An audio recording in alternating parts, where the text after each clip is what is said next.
months. Uh, it's been a stretch where the headlines out of Ukraine haven't really screamed about major offensives, hasn't it? Yeah, almost a kind of deceptive quiet, maybe. Right, exactly. But there's this widespread expectation, that things will heat up again, Hmm. probably as we move into spring and summer of 2025. And if you're trying to figure out what might be coming next, well, it can feel a bit like wading through fog, all these predictions. It can, yeah. So for this deep dive, we're really zeroing in on a recent analysis that tries to cut through some of that noise, Yep. giving us hopefully a clearer view of potential developments for both sides in 2025. Good. So what's the mission here? What are we trying to pull out? Well, the goal is really to extract the core insights from this particular analysis for you, for the listener. We're talking about understanding the likely next phase of the war, Right. the basic strategies Russia and Ukraine might be looking at, their critical strengths and And weaknesses. the potential hot spots where things might flare up. Exactly, where the fighting might intensify in the coming months. And this all stems from a pretty detailed article looking specifically at the prospects for the war as we look towards next year. Okay, great. Let's unpack this then. So the analysis starts by noting this current lull, this sort of temporary stalemate you mentioned, Hmm. and it highlights that many are anticipating a return to, well, major action in spring or summer 2025. Yeah, and it draws a parallel to the previous year, doesn't it? It does, where we saw Russia making these advances and Ukraine often facing a really tough defensive situation, struggling with resources. And what's really interesting to think about is the sort of underlying approach both sides are taking during this time. How so? The analysis really underscores that both Russia and Ukraine are fundamentally they're locked in a war of attrition. Okay, attrition. So wearing each other down? Pretty much. It's basically a contest, right? Right. Who can inflict more losses, personnel, equipment over the long term, weakening the other side's ability to keep fighting. Now, the article brings up a really a critical point about Ukraine's side in this war of attrition. It suggests that sometimes what it calls political decisions might have taken precedence over purely military ones. Ah, right, like holding certain positions. Exactly. It gives examples of this seeming reluctance to withdraw from places that were maybe strategically vulnerable. Hmm. Bakhmut comes up, Yeah. Avdiivka. Ugalur, even Sudza more recently, places that saw incredibly intense fighting. Right. And the analysis suggests that Ukraine's choice to hold these spots, even when things look militarily shaky, well, it resulted in pretty significant losses. What are the sort of wider implications of that? Well, that's a key question, isn't it? If you look at Russia's strategy, it seems like they consistently try to capitalize on this tendency. Oh. The analysis highlights this recurring pattern. Russian forces aim to encircle a town or a key area. Cut off supply? Exactly. Cut off supplies and just slowly, methodically weaken the defenders through sustained pressure. But what stands out is the often really prolonged Ukrainian resistance inside these pockets. Followed by these difficult retreats. Yeah, described as chaotic withdrawals when the situation finally becomes, untenable. The piece also touches on something sensitive, how Ukrainian media sometimes downplays the scale of these losses. Which the analysis notes can lead to frustration internally in Ukraine. Understandably, yeah. And the analysis also points out that Ukraine often tried to frame these defensive stands, these costly stands, as inflicting massive casualties on the Russians. Right, spinning it positively. Yeah, and the article suggests this might be, more about shoring up political support, projecting strength, both at home and internationally. Less about pure military strategy, perhaps. Perhaps. And following that really difficult counteroffensive in the fall of 2023, Ukraine did shift, right, to a more defensive posture. Mm. Initially, maybe there were hopes, after regrouping and trying to bleed Russia, for another major counterattack in 2025. But that seems to have faded. Well, the analysis detects a real shift in expectations. Even voices in Ukraine that were previously quite optimistic, they're not really talking about a big counteroffensive anymore. Yeah. The main focus now just seems to be holding the line, survival, basically. Right, survival. And that shift in Ukraine's outlook, it naturally leads us to consider Russia's objectives, doesn't it? Okay, so what does the analysis say about Russia's goals? Well, it makes a key point that, according to this source, Russia never actually aimed for some kind of rapid knockout victory in 2024. Interesting. So the criticism from some Western analysts about Russia failing to grab certain targets like Pokrovsk Mm-hmm. is maybe based on a misunderstanding of what Russia actually intended for that period, according to this analysis anyway. Yeah. What's really noteworthy, though, is how Russia's stated aims seem to have evolved. Evolved how? On March 28, 2025, Putin himself apparently announced Russia's objective quite clearly to squeeze and crush Ukraine, aiming for a decisive military victory. Wow, squeeze and crush. That's pretty blunt. It signifies, the analysis suggests, a growing confidence within Russia about the eventual outcome, and definitely a hardening of their objective. Okay, so given that rather stark picture, the analysis then does look at factors that could potentially help Ukraine's defense. Right, it's not entirely one-sided. No. It acknowledges Ukraine has had relative success in stopping major Russian breakthroughs, largely holding the line, even with the significant troop shortages we'll get into. Mm-hmm. And it reminds us of that sort of classic military rule of thumb, right? Attackers often need a big numerical advantage. Yeah, the analysis suggests Russia typically needs something like 2 or 3 times more troops than the defenders in a specific area to make significant gains. And here's where a really critical element comes in, according to the analysis. What's that? The absolutely vital role of drones and constant surveillance. This is presented as a major defensive asset for Ukraine. Drones as a game changer on defense. Exactly. The analysis draws this really compelling parallel to World War I, Right. with machine guns and widespread artillery making those big infantry charges across open ground just incredibly costly, almost impossible sometimes. Right. Stalemate. Yeah. And in this conflict, drones are seen as having a similar kind of impact. Constant eyes in the sky, identified movements, enabling precise strikes.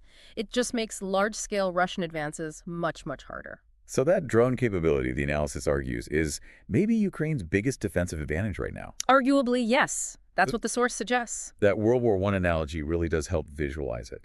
The article also points to the somewhat, well, limited nature of Russia's overall war effort compared to Ukraine's. How so? Limited how? Well, Ukraine has mobilized its whole society, its economy. Yeah. It's all in. Russia, on the other hand, is still largely relying on volunteer forces. It hasn't done a full mobilization, hasn't completely shifted its entire economy to a wartime footing. True, though their defense spending has massively increased. Oh, definitely. Doubled, in fact. But the analysis notes this is funded mainly by oil money and helped by a weaker ruble. Which provides stability, but also limits things. Right. It potentially limits the total resources Russia can sustainably throw at the conflict long term. And Ukraine's big strategy, as the analysis sees it, is still to basically exhaust Russia. Exhaust their resources, their will to fight. Yeah, and ultimately force some kind of ceasefire without having to give up more territory or make major political concessions. That seems to be the hope. Okay, but then the analysis pivots, right, to Ukraine's own considerable struggles and weaknesses. And this is where the outlook gets, well, quite a bit more concerning. Right. What does it highlight? It points to Ukraine's apparent lack of adequate preparation for a large-scale defensive campaign. Things like strategic planning, enough supplies, and, crucially, troop numbers. And the Western aid situation is a big part of this too, isn't it? A huge factor. That last big U.S. aid package under President Biden, it's running out. And the future of more U.S. support is, well, it's highly uncertain, to say the least. And Europe. Can they step up? The analysis seems skeptical. While European nations have pledged support, it suggests their combined capacity and maybe even their willingness to fully replace the sheer scale of U.S. aid is limited. Which brings us back to the troop shortages you mentioned. This sounds critical. It really does. Ukraine's own army commander has stated publicly they need about 30,000 new soldiers every month. 30,000 a month. Just to stay level. Just to maintain current force levels, yeah. Accounting for casualties, attrition, everything else. The analysis also points to significant problems with desertions. Why? What's driving that, according to the source? Reportedly, factors like forced conscription, the really harsh realities on the battlefield, and just declining overall morale. That's tough. And what's particularly striking and kind of illustrates this troop shortage problem is the analysis's description of recent recruitment efforts aimed at younger people. What happened there? Well, it mentions this cheeseburger campaign idea, basically trying to equate military pay with fast food wages to attract 18-year-olds. Oh dear. How did that go? Presented as a major misstep. Apparently, it completely backfired. The reported result was dismal, something like only 500 new recruits over 2 months. Wow. Only 500. That paints a grim picture of the recruitment challenge. It does. And the article suggests a concerning lack of preparedness, not just in Ukraine, but also among its allies, for this expected Russian push, with some apparently just hoping for, a shift in U.S. policy to change things. The actual numbers on troop strength in the analysis are pretty stark, too, Yeah, they are. It suggests Ukrainian frontline units are operating way below strength, maybe 40 to 60% capacity, compared to Russian units. which are estimated to be in much better shape, around 80 to 90% capacity. That's a big difference. And you mentioned drones earlier as a Ukrainian strength, but the analysis also sees a vulnerability there. Absolutely. It's a critical vulnerability. If Russia can effectively counter or disrupt Ukraine's drone operations. Which they might be able to do, given their reportedly larger drone inventory. Exactly. If they can do that, it could have catastrophic consequences for Ukraine's whole defensive approach. It relies so heavily on them. Okay, so that leads directly to assessing Russia's own military capabilities, which the analysis says have improved. Yeah, it highlights their adaptation, that they've become more effective at these deliberate, slow, grinding offensives, while also building pretty strong defensive lines themselves. Any examples given? The campaign to capture Avdiivka, which wrapped up in February 2025, is cited as a clear case of their improved combined arms tactics. What did that involve? Things like flanking maneuvers to cut the city off, controlling supply routes at siege-like pressure, but also integrating drones for recon and attack, alongside heavy artillery and those guided bombs to just overwhelm the defenses. So a more sophisticated approach than maybe earlier in the war. That's the implication. And while Ukraine has definitely improved its own defenses too, Russia's breakthrough in Sudzha earlier this year is presented as a really significant setback for Ukraine. Why was Sudzha significant? The analysis suggests it could be a model for future Russian attacks, largely because their reported drone superiority just overwhelmed the Ukrainian drone teams there, basically clearing the path for the ground assault. Okay, so putting all these pieces together, the stalemate, the strengths, the weaknesses, the Russian tactical improvements, what's the bottom line from the analysis? Well, it arrives at a really quite stark and concerning conclusion. Okay. It states that for the first time since the war started, there's now, according to their assessment, a greater than 50% chance of a partial or even a full collapse of Ukrainian front lines by the end of 2025. Wow. A greater than 50% chance of collapse by year-end. That's sobering. It is.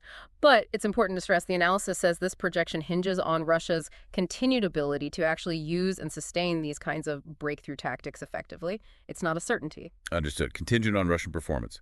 Yeah. Okay, so looking ahead, where does the analysis think potential Russian attacks might focus? What's the likely strategy? The assessment is that Russia will probably go for a broad front offensive. Broad front. Why? The idea being to stretch Ukraine's defenses, which are already thin, remember, across a much wider area, trying to find and exploit weak spots. Makes sense. Does it pinpoint specific areas? It identifies 4 main frontline areas where we might see intensified Russian activity. First, up north, the Sumy region. Sumy. What's the thinking there? Well, after pushing Ukrainian forces out of Russia's Kursk region, the analysis suggests Russia might want to expand operations there, maybe create a buffer zone along the border. Or maybe even push toward the city of Sumy itself. Potentially, though that specific objective hasn't been officially stated by Russia. Okay, Area 1, Sumy. What's next? Second, the Volchansk-Kupiansk axis. That's in the northeast. Right, near Kharkiv. There's a river there, isn't there? Yeah, the Seversky Donets River is a major geographical barrier, but the analysis suggests Russia's goals there could be pretty ambitious. Clearing the whole east bank of the Oskol River, maybe retaking Lyman. Surrounding Kupiansk.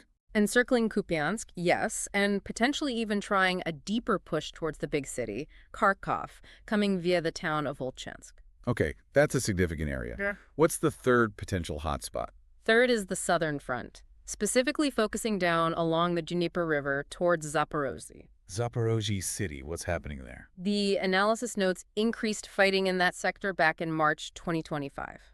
So that raises the possibility of a renewed Russian offensive aimed at Zaporozhye City itself. Which is strategically important, right? Russia considers it the capital of the region they claim. Exactly. And it's relatively close to the current front line, only about 30 miles, although the analysis does note it's heavily fortified by Ukraine. Okay, Sumy, Volchansk, Kupiansk, Zaporozhye South. Is that it? You mentioned Yeah. 4. Yes, apologies. Okay. The analysis groups the fourth area more generally, referring to continued pressure and potential localized offensives along the Donbas front, areas like near Bakhmut, Avdiivka, and further south towards Vuhledar, basically continuing that grinding push westward. Got it. So pressure across the existing Donbass lines, too. Now, the analysis does add a caveat here, doesn't it, about Ukraine's capabilities? Yes, a really important one. It reminds us that Ukraine has shown it can pull off surprise countermoves. That incursion into Russia's Kursk region earlier is the prime example. So Ukraine might still have some offensive punches to throw. Possibly. And the piece suggests that for Ukraine, actually demonstrating that continued strength, showing they can still conduct offensive actions, might be almost as crucial for keeping Allied support flowing as just holding every single inch of ground. That's an interesting point. It's not just about defense, but about projecting capability. Right. Okay, so if we try to bring all this together, the core takeaways from this analysis, they really paint a sobering picture for the rest of 2025, don't they? It seems so. We're in this fragile, quiet phase now. But with a strong expectation of big offensives coming. We see this stark contrast. Ukraine relying heavily on drones, but facing critical troop shortages and uncertain Western aid. Versus Russia's slow, grinding, but seemingly more effective offensive method, though they have their own resource limits, too. Exactly. And maybe the most striking takeaway is that assessment that greater than 50% probability of Ukrainian frontline collapse, partial or full, by the end of the year. Yeah, that figure, the more than 50% chance of Ukraine's front lines partially or fully collapsing by the end of 2025 that the analysis presents, that's certainly a stark detail to really sit with and consider. It really is. It forces you to think about the potential future path of this horrible conflict in a very, very direct way. It does indeed. And it really compels us, I think, to consider the implications of those different potential Russian attack directions. What would a major breakthrough near Sumy actually mean strategically versus a big push towards Zaporozhye? Right. The consequences vary depending on where a potential collapse might happen. Absolutely. And what other factors, what unforeseen things could still pop up? What could shift this incredibly delicate, incredibly dangerous balance of power as this war just keeps grinding on? Those are the huge questions that remain.